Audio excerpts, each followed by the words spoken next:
थलपति विजय अब सिर्फ पर्दे के सुपरस्टार नहीं बल्कि तमिलनाडु के नए मुख्यमंत्री बन चुके हैं। लेकिन क्या आप जानते हैं कि विजय की इस जीत का जश्न भारत से ज्यादा कहीं और मनाया जा रहा है? जी हां, आप सोच रहे होंगे भारत से भी ज्यादा कहीं और मनाया जा रहा है, विदेशों में मनाया जा रहा है। हम बात कर रहे हैं मलेशिया की। जैसे ही विजय के सीएम बनने की खबर आई, मलेशिया के प्रधानमंत्री अनवर इब्राहिम का एक ऐसा रिएक्शन आया जिसे देखकर हर कोई कह रहा है, भाई पीएम साहब तो थलपति के कट्टर एकदम जबरा फैन निकले। उन्होंने विजय को बधाई देने के लिए उनकी ही फिल्म का एक मशहूर डायलॉग और कॉन्सेप्ट इस्तेमाल किया है। आखिर क्या है वो उंगली की क्रांति जिसका जिक्र मलेशिया के पीएम ने किया है, और मलेशिया से पहले भारत के कौन से पड़ोसी देश के राष्ट्रपति ने विजय थलपति को बधाई देते हुए क्या कहा, और वो भी आपको विस्तार से बताएंगे। यानी कि मलेशिया नहीं बल्कि मलेशिया के अलावा भारत के पड़ोसी ने भी बधाई दी है विजय को। तो सारी दुनिया में तमिलनाडु के मुख्यमंत्री विजय थलपति के विदेशी फैंस की आज बात होगी। नमस्कार, नवभारत टाइम्स आप देख रहे हैं, मैं रविंद्र सिंह आपके साथ।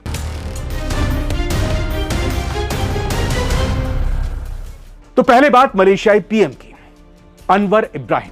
उन्होंने थलपति विजय को बधाई देते हुए कहा, यह एक उंगली की क्रांति, वन फिंगर रिवॉल्यूशन का नतीजा है।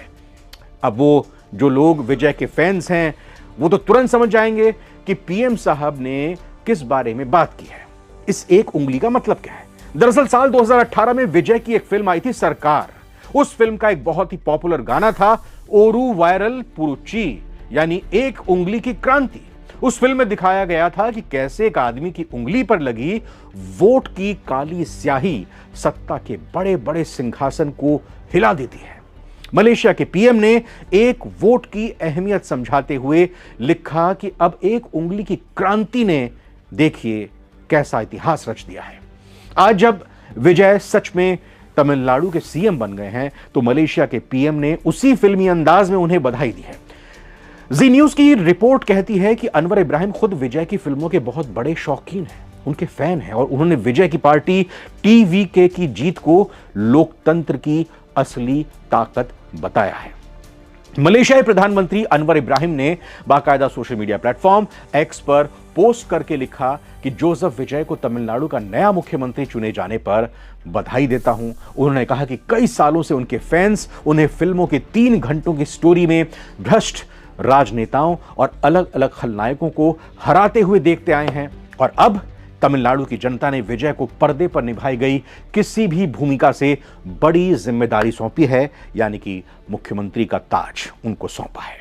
मलेशिया के पीएम ने यह भी कहा कि मलेशिया और तमिलनाडु पीढ़ियों से गहरे ऐतिहासिक, सांस्कृतिक और जन संबंधों को साझा करते रहे हैं। मैं आने वाले सालों में मुख्यमंत्री विजय के साथ मिलकर काम करने के लिए उत्सुक हूं। यानी कि एक देश के प्रधानमंत्री भारत के राज्य के मुख्यमंत्री को यह कह रहे हैं, गर्व की बात है। अब आप सोच रहे होंगे कि एक देश के प्रधानमंत्री किसी दूसरे देश के एक क्षेत्रीय नेता, एक राज्य के मुख्यमंत्री के इतने मुरीद कैसे हो गए? इसके पीछे एक बहुत बड़ी वजह है। मलेशिया में तमिल मूल के लोगों की एक बहुत बड़ी आबादी रहती है। वहां थलपति विजय की फैन फॉलोइंग रजनीकांत के, जी हां, सुपरस्टार रजनीकांत के बराबर ही मानी जाती है, कमतर नहीं मानी जाती। विजय की फिल्में मलेशिया में कमाई के सारे रिकॉर्ड तोड़ देती हैं। पीएम अनवर इब्राहिम जानते हैं कि विजय सिर्फ एक अभिनेता नहीं बल्कि करोड़ों तमिलों की भावनाओं से जुड़े हुए हैं। उन्होंने न सिर्फ विजय को बधाई दी बल्कि यह भी उम्मीद जताई कि अब भारत और मलेशिया, खासकर तमिलनाडु और मलेशिया के बीच सांस्कृतिक और व्यापारिक संबंध और मजबूत होंगे। और अगर देखा जाए तो यह पहली बार है कि जब किसी विदेशी राष्ट्र प्रमुख ने भारत के किसी मुख्यमंत्री को इतने फिल्मी और एकदम आत्मीय अंदाज में बधाई दी है। आपके मन में सवाल आ रहा होगा, आप लोगों को शायद ये और अच्छे से समझ में आए कि मलेशिया के पीएम का तमिलनाडु के सीएम में इतना इंटरेस्ट क्यों है, इतनी आत्मीयता क्यों है। असल में मलेशिया और तमिलनाडु के बीच 2000 साल से भी पुराना नाता है। प्राचीन समुद्री व्यापार से लेकर चोल साम्राज्य का प्रभाव भी रहा है। ऐसे में सांस्कृतिक तौर पर दोनों क्षेत्र आपस में जुड़े हुए हैं। अंग्रेजों के राज में बड़ी संख्या में तमिलों को रबर के बागानों और दूसरे कामों के लिए मलेशिया में, तब मलेशिया का नाम मलय था, वहां पर ले जाया गया था। आज मलेशिया में भारतीय मूल के लोगों की आबादी बढ़कर करीब 30 लाख पहुंच गई है। इसमें भी तमिल समुदाय सबसे ज्यादा, करीब 90% है। वहां तमिल फिल्में खूब देखी जाती हैं।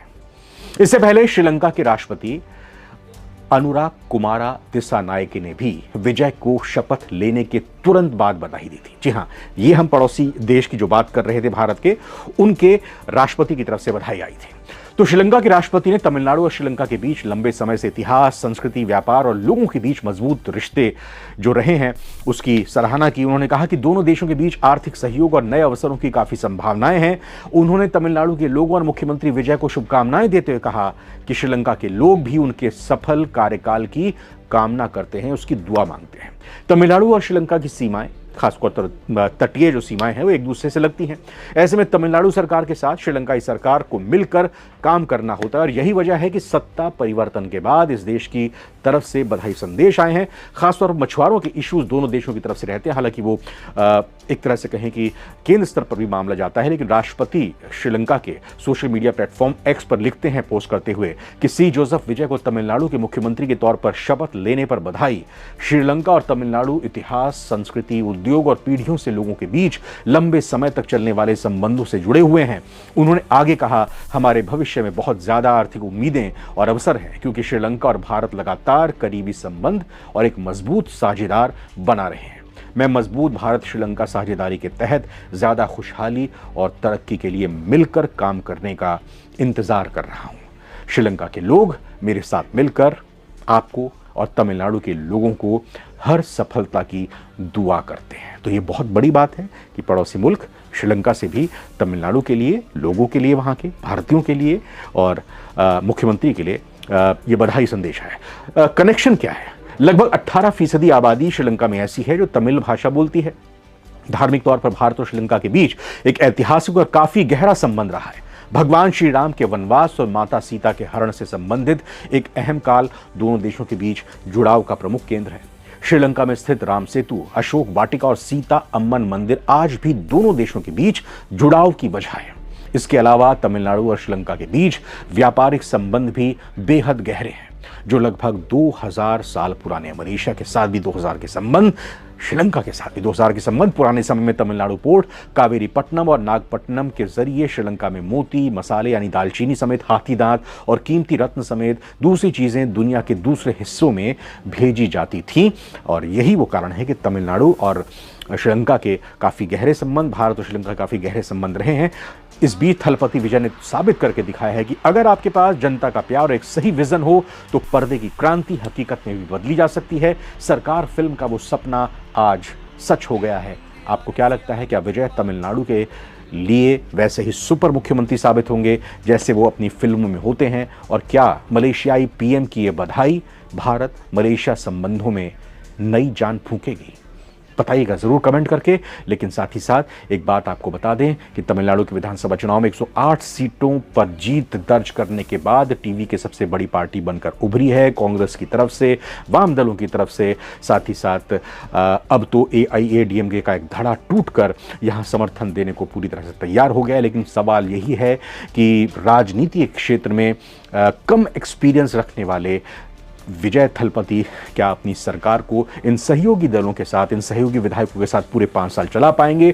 सबसे बड़ा सवाल यही है कि जो अपेक्षाएं तमिलनाडु की जनता ने की है, जो विदेशों से अपेक्षाएं और बधाइयां आ रही हैं, क्या विजय थलपति उन अपेक्षाओं पर खरे उतरेंगे और तमिलनाडु को इसी तरह से और तरक्की के रास्ते पर ले जाएंगे? आपका क्या मानना है? कमेंट करके जरूर बताइएगा। फिलहाल इस वीडियो में इतना ही।